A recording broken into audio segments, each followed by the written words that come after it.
that? Oh God, I'm gonna die. I gotta get this on camera. No.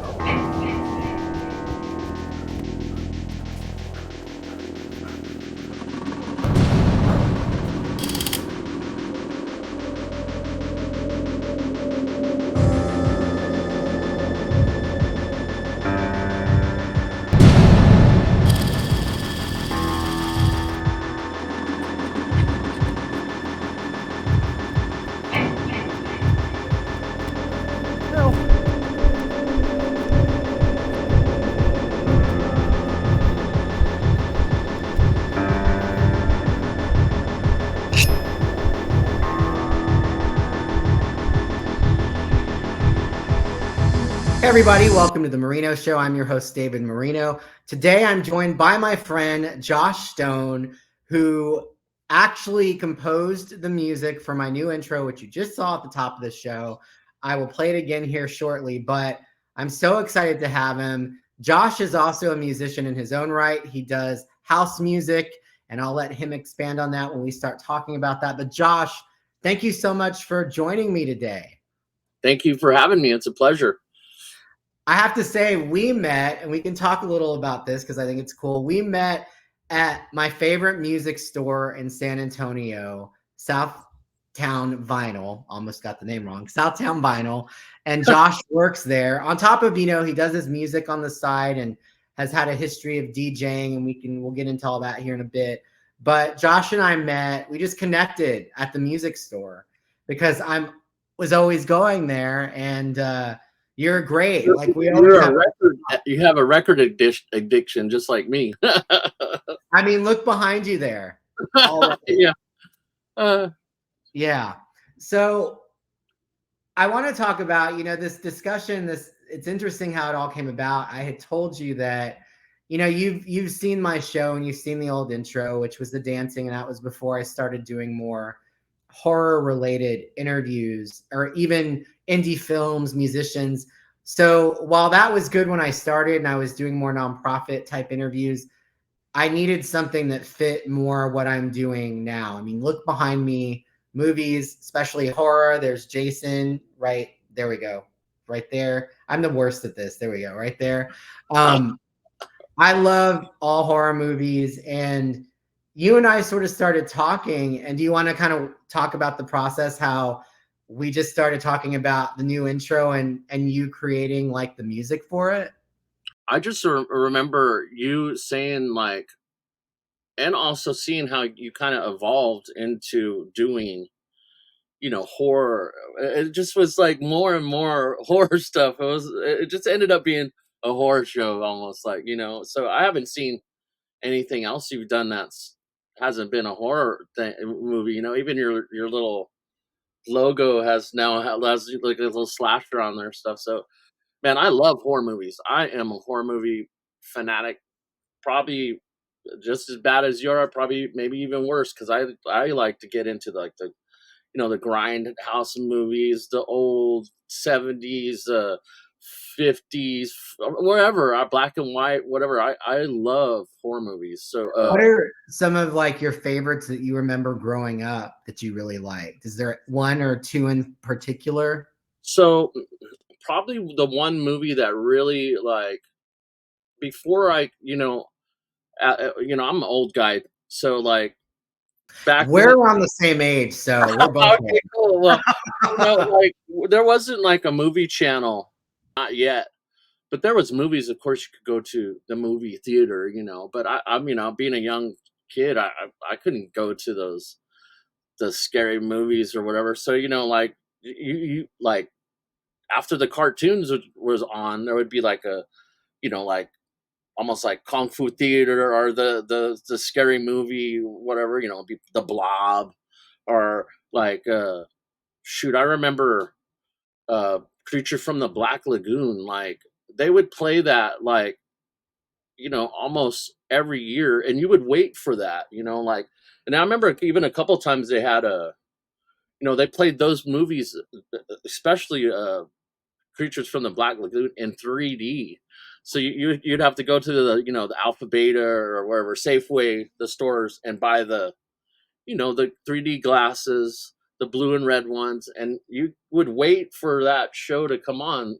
So I think, like, of course, I like Friday the 13th, you know, Nightmare on Elm Street.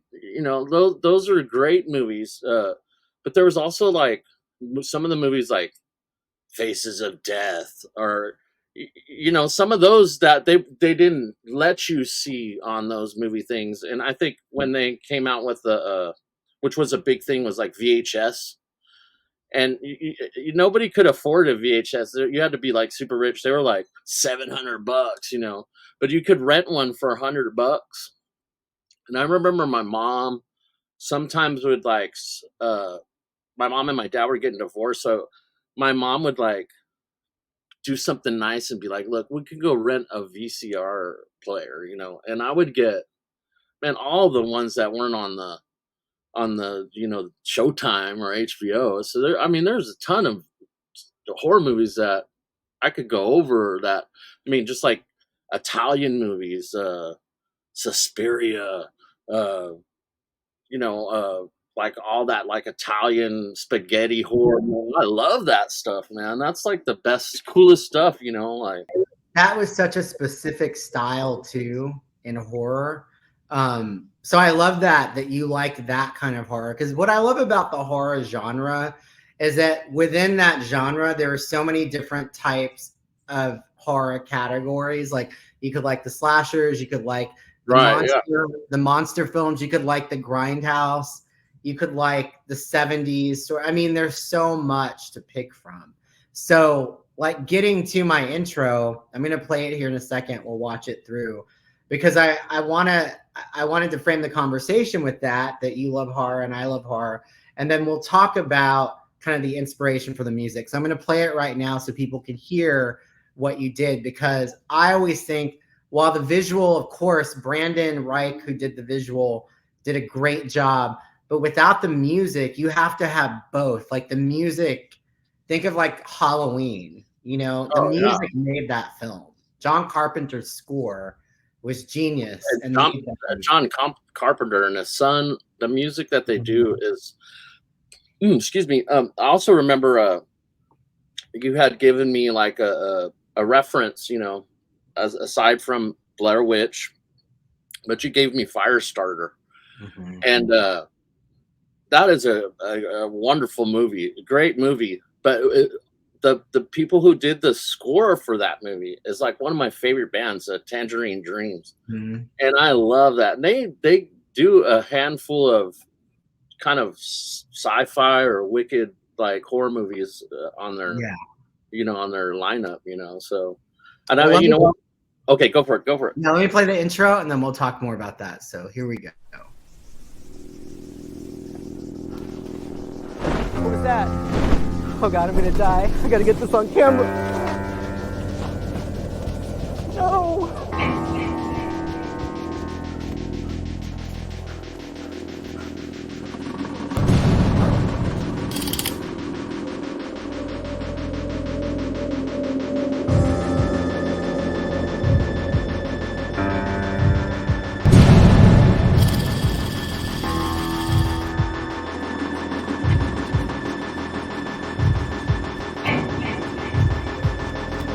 No.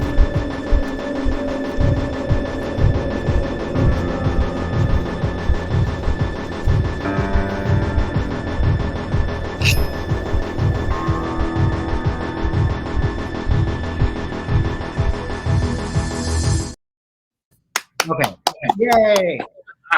Man, it's good. It even sounded better right there, man. So let's talk about, again, what the inspiration was for you to create it, how you created it, what was your kind of thought process, aside from, I did give you Firestarter as sort of a kind of something as an inspiration, right? Because Yeah, like yeah, total. That was perfect. Tangerine Dream, so great at coming up with film scores. Oh yeah, man. That's like, like this. Some of this stuff. Like, I'm so, thank you so much for, let me be involved, and dipping my stick into this, because I've been like, like I told you before, I had some friends try to tell me about they want to do a movie and all this stuff, and I'm like, all right, well, let's get to it. But they didn't even have one scene done, you know. And they wanted to drink and have fun and, you know, have a party. And I was like, well, we can do that all you want, but are you going to have something that I could score? You know what I mean? Like, that's what I want to do. Uh, I always think about, I mean, just even just if I'm like watching any type of space movie or horror movie, that's what I'm listening to in the background. Even if it's like some like reality TV show, I'm listening to like what's in the background. What did they use, you know, to make this little jingle or jangle or, you know, just anything. Just that's just in me because I like the sound, you know. But I don't know. I just wanted it to be kind of gritty and kind of like dated, almost like it was. I was trying to like make it sound like, you know, it was far away, you know, like you got your intro, you were like, we're looking in a old trunk, you know, in an old house, and was like, oh, I found my intro. Boom, put it on, and there it was. Like, it's done, you know. I didn't want it to sound like a new thing or, uh, you know, like the same sounds. I feel like some of the new horror movies have that same sound, kind of like the build up. It's almost like an EDM song, you know. It's got that, you know. You know what else I find interesting about some of the newer horror movies? They're trying to like kind of go back and emulate that sound from the 80s. They try to emulate it, but they make it current. Like when I gave you those examples, Final Exam, the other Final Exam was the movie. Oh yeah, that was a cool one.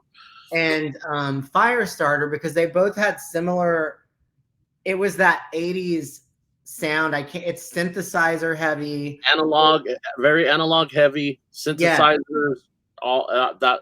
The Tangerine Dream, that, I mean, when you said that, I was like, oh, okay, I know what I need to add immediately, because remember you guys had me do kind of like a reference.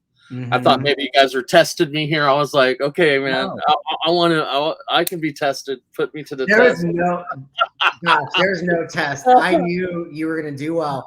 We were trying to figure out, I think what we figured out and what was helpful from hearing from you, from your side, was, see, I'd never done this before. I didn't have someone, like the last thing I did, the music was done, and then I had to come up with that little dance. I came up with the dance after the song was done, whereas with this we shot it first.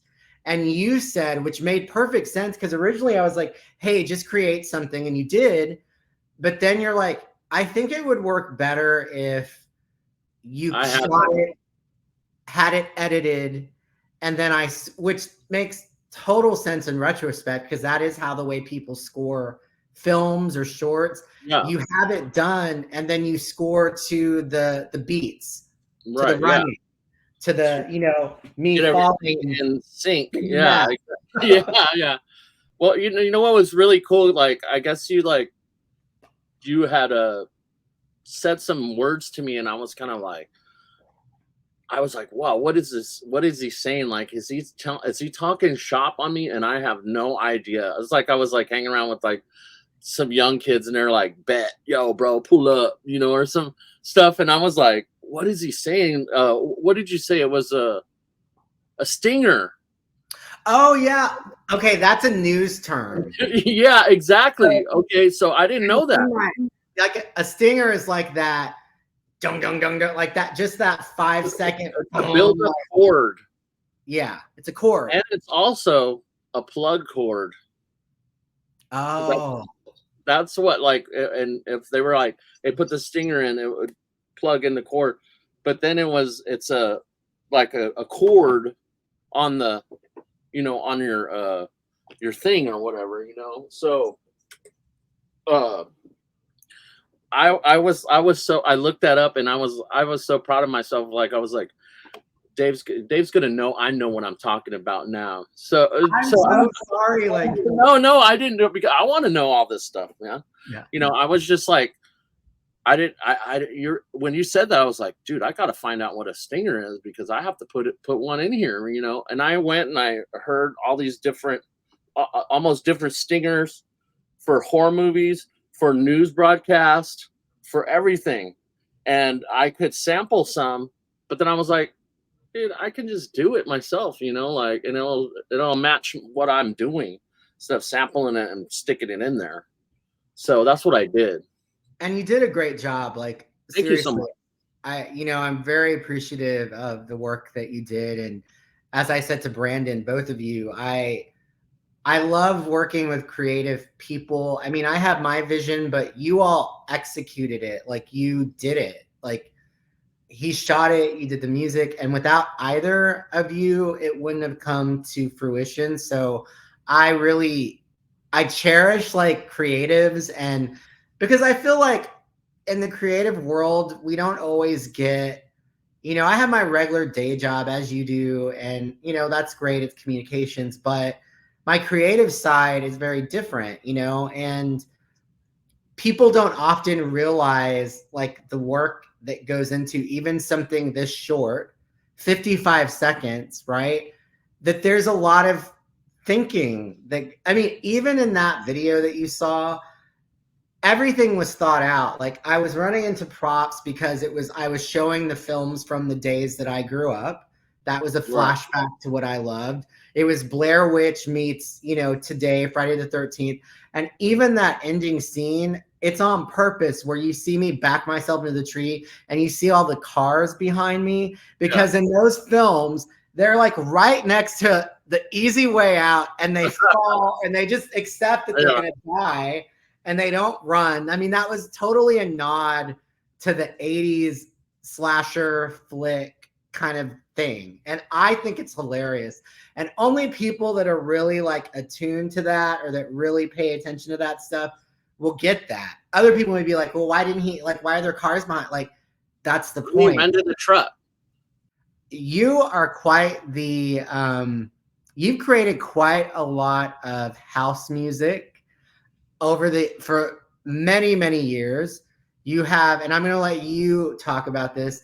Tell me about your background in terms of, like, you were a DJ, you did that in your past.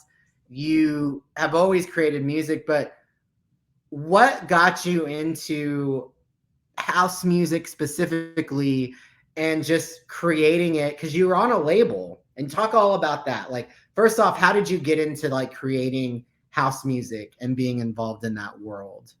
Well, I think when I was young, and I would ride my skateboard, and I go, a lot of times I got to go hang out with the older crowd. Some of those guys had houses or whatever, the ramps in the backyard. But a lot of those dudes had keyboards and guitars and all this stuff, and I'd be like, I couldn't wait to, get over there and play or something, because, just I wanted to. I don't know what I was doing or whatever, but I remember I'd be like, "Hey man, how much was this keyboard?" And they'd be like, "Oh man, that was $5,000." I'm like, "Oh man, I'm just gonna have to stick to skateboarding."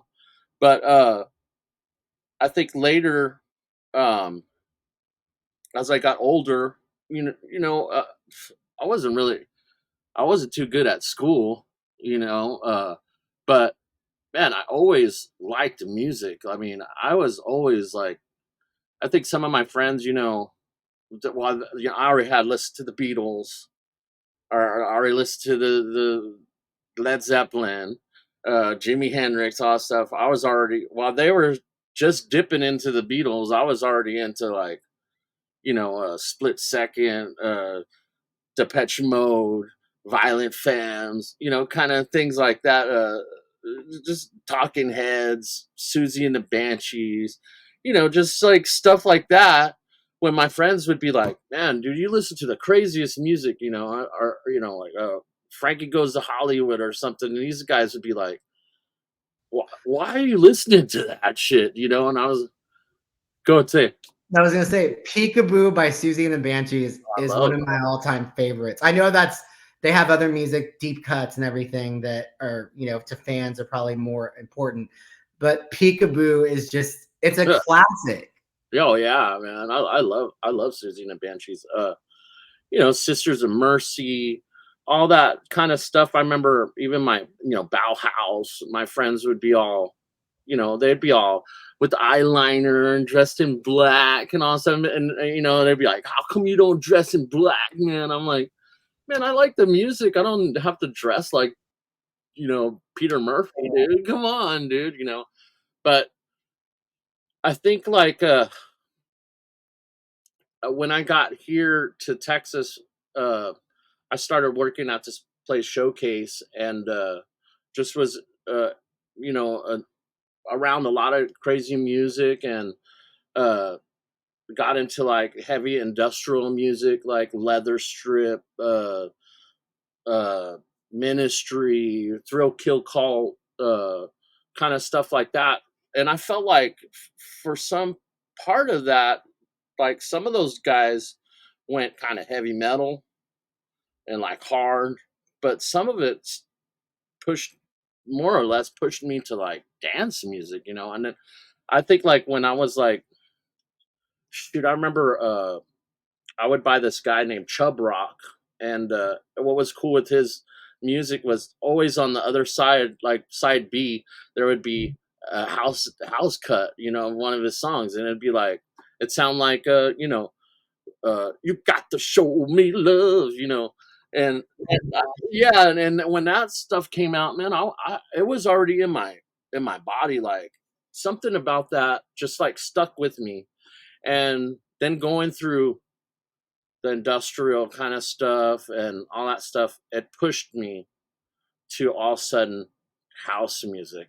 And there's something about like house music, just like it just makes me feel great, and just like I love it so much. Like I couldn't give it up for anything. I'd give up smoking weed before I give up house music. But just there's something about house music that it's just I'm not a musician. I always You're gonna say this. I always tell everybody I'm not a musician. I'm a magician, because I have no idea what I'm doing, but I could get it done. And that's the cool thing. I might not. Some people be like, "Hey man, what key is this?" And I'm like, "Well, you tell me, man." Like and if you can't tell me, then man, I can't tell you either. So I have no idea. If I'm like, if it sounds good to me, then I think it sounds good. So, but I've have come across some people that are like, "Man, you ain't on key. You're all over the place. This is that and that and this," and I'm like, "Oh man, well, I've still got published, so who cares? Like I still made $5, so get out of my face, man." But uh, I I loved this stuff so much. I buy keyboards. I even done my own record label, or I have I got my own records that I've done. Just it's endless, man. Like I just love doing it. So now I do a thing called low budget disco, which is my digital, and I'm kind of I rather do vinyl, of course, but it's so expensive, and things are a little different right now. And but I am planning to do some new vinyl. But right now I'm just doing the digital stuff, and it's low budget disco. You could get it at any digital music store, Amazon, Apple, Deezer, Spotify. I mean, wherever you want to listen to it or buy it. What would they And look under? Is it Josh Stone or? Josh Stone, low budget disco, or I also do some stuff with my son. It's called the Stoned, and you can look up the Stone. Me and my son have been doing that actually a little bit longer. He's kind of taking a break right now. He does rap music right now, and he's doing pretty good. So just gotta keep pushing, and that's all you gotta keep doing. If you love what you're doing, it's good. What's your latest song that you have out? So right now I have on my label my latest song from myself is called "Everything to Me."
it feels good to create and just get something that's here and here and just out there to where people can kind of, critique it. They could say, man, you know what? I think that sucks. And that another person next to them be like, well, I love that. I like it. So you never really know. That's with any art, and you can't tell if somebody's you can like it or you can hate it, but you don't know what they're gonna say. Yeah. So Andy Warhol always says, just get some art done, get it out there, and let them deal with it.